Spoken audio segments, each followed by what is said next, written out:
Let's take an in-depth look at Liverpool's current depth chart. What do Liverpool need? And I think this is going to show us exactly what Liverpool will do in the remainder of this transfer window. I think it shows us exactly what they have to do, like absolutely bare minimum have to do. So this is really interesting. Walk with me here. So we start at the back, as always. Alisson, Mamardashvili, and Woodman, solid.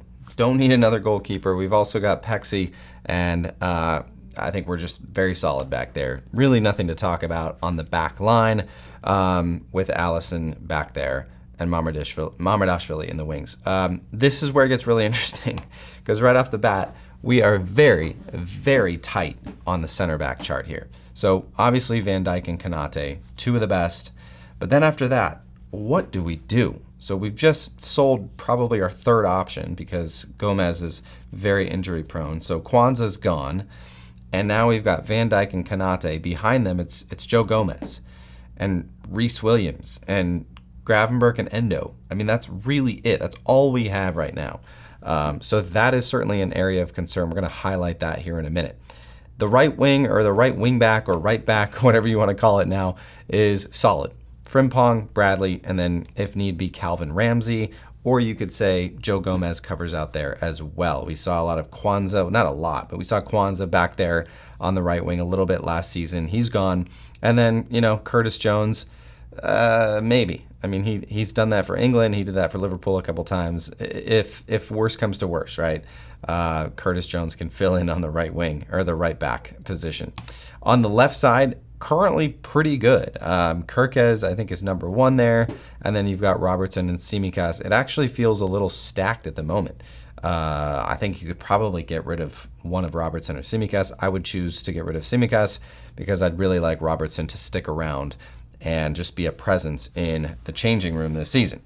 Okay, that's our back line. Starting positions, fantastic. I wouldn't change a single thing on this starting back five.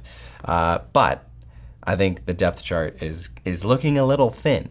Okay, let's run into the midfield here. I'll be honest with you guys. I love our midfield options right now. They are very, very solid. I wouldn't really change anything. We've got Gravenberch and McAllister deadlocked to start when they are fit and available.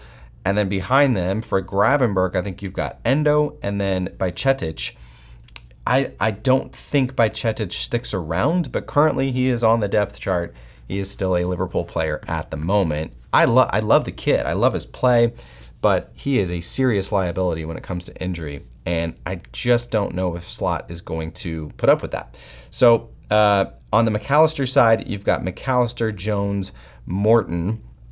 I think McAllister and Jones, you saw a lot of Jones last season. And then Tyler Morton, I put him in there because, I think he can fill in. I don't know if we see a whole lot of him this upcoming season with Endo, Bajcetic, probably not Bajcetic either. With Endo, with Jones, McAllister, Gravenberch, obviously Szoboszlai, and then Harvey Elliott, still a Liverpool player as well. So in that 8 to 10 role, you've got Szoboszlai, Jones, and Elliott. And yes, you'll notice I haven't put Florian Wirtz in that Szoboszlai role just yet because I currently think that Arneslot will use him in a different position if this current depth chart stays the same. So let's look at that. On the left side, I've got Gakpo starting over Diaz. Obviously, big rumors of Diaz going to the Bundesliga now for Bayern Munich. Not sure if that's going to happen, but I do think I know people have kind of gone back and forth on like, why do you put Gakpo over Diaz? I do think Gakpo is a better option long term, and he's just a more solid, reliable option than Diaz. Diaz is streaky. He can have games where he scores 2 or 3 goals, and then he can disappear for 2 or 3 weeks. I think Gakpo is just a more consistent option, and I think long term, I think he's the guy on that left wing. Now, Rio Gamoa, really interesting subject to me because I want to see more of him this season. I don't want to go a whole other season where Gamoa is just kind of relegated and kept with the youth squad. I think he's ready, and I think Arne Slot needs to get this guy game time. We need to feed this guy. He is a clear talent. I think he's got some massive potential. I think he could be a world-class winger, left winger, in maybe a year or two. And so I want to see him get acclimated to the first team. I want to see what he can do playing alongside of some of the world's best players. And that's why we're going to see on my list of 5 things that I think Liverpool will do here coming up here in just a minute or two, that Gamoa is a very big interest to me. And I think he should be to Arne Slot as well. Okay, right wing, we've got Salah, Chiesa, Doak. That's our current depth chart, I think, on that side. So not looking great, not looking super deep on that right wing. And then here's what I do think on day one, Arne Slot will do in that number 9 role. So I think it's Florian Wirtz. I think Diaz could fill in behind him. And then we currently have Darwin Núñez. Obviously there is a big Jota shaped hole there that really, really, really hurts. And obviously not just for football reasons, but I think there are now really 2 main positions that Liverpool must fill, and that is center back and striker.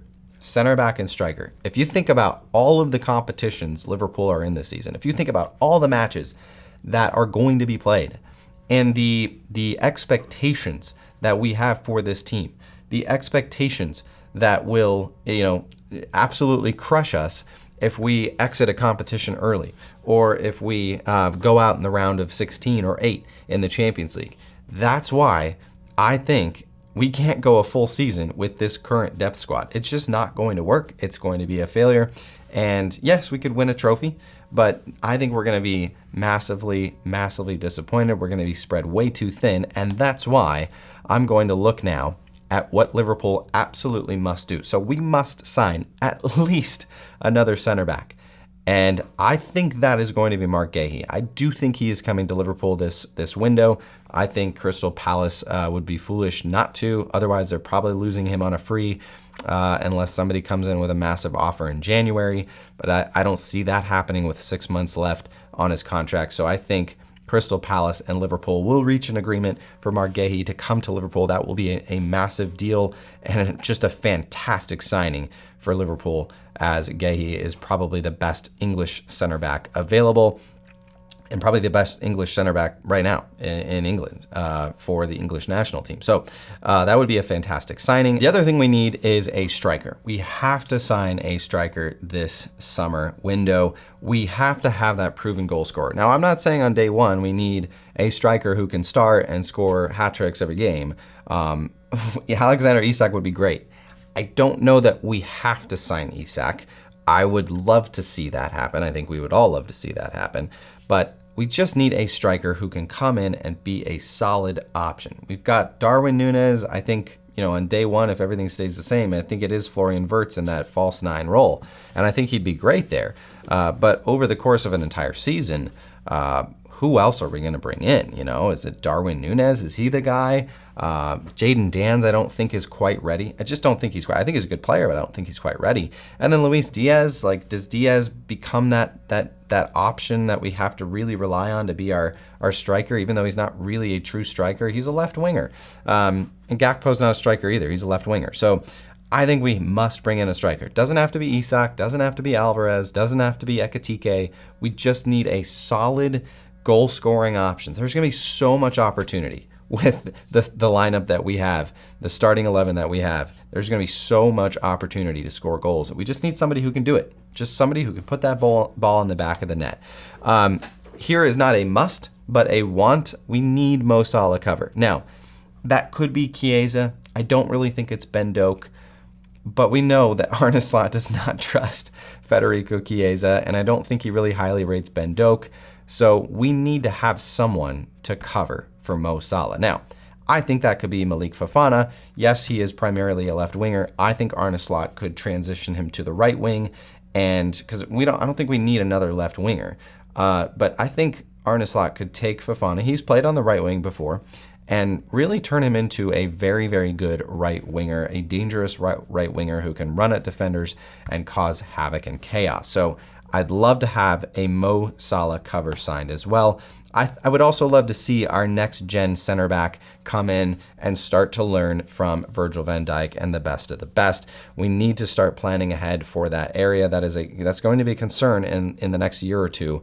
Who is the predecessor to Virgil van Dijk, and maybe even Ibrahim Konaté if he leaves. So we need to start planning ahead now, get them in now, start training them up. We don't have anybody really in the academy who can be this, right? There's nobody in the academy that currently stands out as like, yep, we've got the next Virgil van Dijk coming up. So, and here's what I don't want. I think the depth chart shows me I really do not want us to sign another left winger. Yes, if Luis Diaz leaves, maybe we probably do need some cover there. But currently as it stands, I don't want us to go get another left winger and clog up that left side so that Rio Gamoa, his development is stalled. I think he is a true talent. I really want to see more of Rio Gamoa this season. Hey, maybe even a start or two when it's viable. And so these are the 5 things that kind of come out of that depth chart. Look, have to sign a center back, have to sign a striker, and I think there's a few other key areas that we can strengthen as well, because I don't think we're done selling players either. So I think there's going to be some outgoings and definitely some incomings, because we are short, very, very short in that middle of the defense, and obviously very short at the striker position. Let me know what you think in the comments. As always, up the Reds.